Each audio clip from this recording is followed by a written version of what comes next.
In the name of Allah, the most beneficent, the most merciful. Dear student, our next topic is theft and extortion. Theft जिसे चोरी कहते हैं या उर्दू में सरका भी कहा जाता है। सेक्शन 378 PPC उसमें थेफ्ट को प्रॉपरली डिफाइन किया गया है। ये डेफिनेशन क्लियर करती है कि whoever intending to take dishonestly any movable property out of possession of any person without the person's consent, यानी कोई शख्स मूवेबल प्रॉपर्टी ले जाता है डिसऑनेस्टली, जिस शख्स की वो प्रॉपर्टी है उसकी कंसेंट के बगैर, move that property in order to such taking is said to commit theft. अगर कोई शख्स ऐसा जुर्म करता है कि एक शख्स की मूवेबल प्रॉपर्टी, मूवेबल यानी मनकूला, वो प्रॉपर्टी जो एक जगह से दूसरी जगह मुंतकिल हो सके, वो गाड़ी चोरी कर जाए, सोना चोरी कर जाए, जेवरात चोरी कर जाए, सामान वो चोरी कर जाए, फ्रिज ले जाए, उसे हम कहते हैं वो क्या कर गया, चोरी हो गई हैं चीज़ें, घर में चोरी हो गई है, दुकान में चोरी हो गई। तो इसके लिए 378 PPC में जो डेफिनेशन दी गई है उसके मुताबिक पहली चीज़, वो दूसरा शख्स इरादतन ले जाए और डिसऑनेस्टली ले जाए। किसी आदमी की प्रॉपर्टी है, उसकी कब्ज़े में पड़ी है और वो उसे डिसऑनेस्टली ले जाता है, तो इसे हम कहेंगे थेफ्ट का जो है ऑफेंस उसने कमिट किया है। ये काबिल सज़ा जुर्म है, कॉग्निजेबल ऑफेंस है। इसके लिए सज़ा जो है वो मुतय्यन की गई है 379 PPC में। सज़ा इसमें इम्प्रिजनमेंट फॉर 3 years, 3 साल तक एक्सटेंड हो सकती है सज़ा उसको। इसके अलावा फ़ाइन उस पर लागू हो सकता है। फ़ाइन से हट के ये दोनों सज़ाएं उसके ऊपर अप्लाई हो सकती हैं। कौन सी 2 सज़ाएं? यानी 3 साल कैद की और जुर्माने की। ये तो है PPC। अगर उसमें इस्लामिक लॉ में देखें तो उसमें चोर की सज़ा जो है एक उसके लिए हद मुतय्यन है, और अगर पहली दफ़ा वो चोरी करता है तो एक हाथ जो है उसका वो एम्प्यूटेट किया जाता है, काटा जाता है।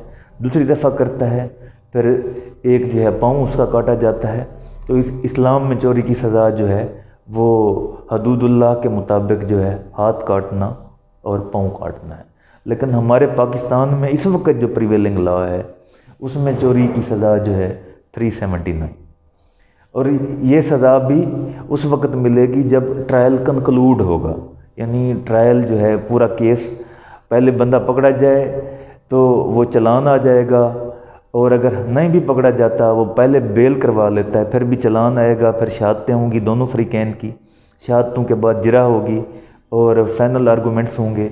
उसके बाद जो है कोर्ट जिस नतीजे पर पहुंचेगी, अगर वो कोर्ट इस नतीजे पर पहुंचती है कि इस आदमी ने चोरी का जुर्म जो है कमिट किया है, तो उसको फिर सज़ा सुनाई जाएगी। इससे रिलेटेड एक और ऑफेंस है, वो है एक्सटॉर्शन। ये सिंपल जो है चोरी थी, यानी बग़ैर किसी वायलेंस के जो थेफ्ट थी। एक्सटॉर्शन में वायलेंस का यूज़ इस तरह से होता है कि फेयर पैदा किया जाता है, बिल जबर जो है, सरका बिल जबर, इस्तेहसाल बिल जबर या बत्थाखोरी जिसे कह लें, एक्सटॉर्शन ये उस तरह की जो है चोरी है। इसको सेक्शन 383 PPC में डिफ़ाइन किया गया है। इस डेफिनेशन के मुताबिक whoever intentionally puts any person in fear of an injury, कोई शख्स अगर किसी पर्सन दूसरे शख्स को खौफ में मुब्तला रखता है, to that person or to any other, and thereby dishonestly induces the person so put in fear to deliver to any person any property, और वो उसे इंड्यूस करता है, मैल करता है, जिसको उसने खौफ में मुब्तला रखा हुआ है कि वो प्रॉपर्टी उसको दे या किसी और को आगे मुंतकिल करे, डिलीवर करे। और वैल्यूएबल सिक्योरिटी और एनीथिंग साइंड और सील्ड, या कोई वैल्यूएबल सिक्योरिटी है या सील्ड चीज़ें हैं, मोहरें हैं, या कोई ऐसी चीज़ है कि वो दूसरे शख्स को जो है डिलीवर करे, उस सूरत में वो जो सील्ड हैं which may be converted into a valuable security, वो सील्ड, वो मोहरें हैं, वो यानी ऐसे प्रोनोट हैं, कागजात हैं, चेक हैं, कोई भी ऐसी चीज़ है, وہ لے جاتے ہیں زبردستی، خوف میں مبتلا کر کے، اسے ہم کہیں گے کہ یہ ایسا کرنے والا شخص اس نے کیا کیا ہے، ایکسٹارشن کا جو ہے افینس کمٹ کیا ہے۔ ایکسٹارشن کے اوپر سزا جو ہے پنشمنٹ 384 PPC میں متعین کی گئی ہے۔ اس پنشمنٹ اس کی جو ہے 3 سال ہے اور ایکسٹینڈ ہو سکتی ہے 3 سال تک، یا فائن ہے۔ تیسرے نمبر پر فائن کے علاوہ یہ دونوں بھی ہو سکتی ہیں۔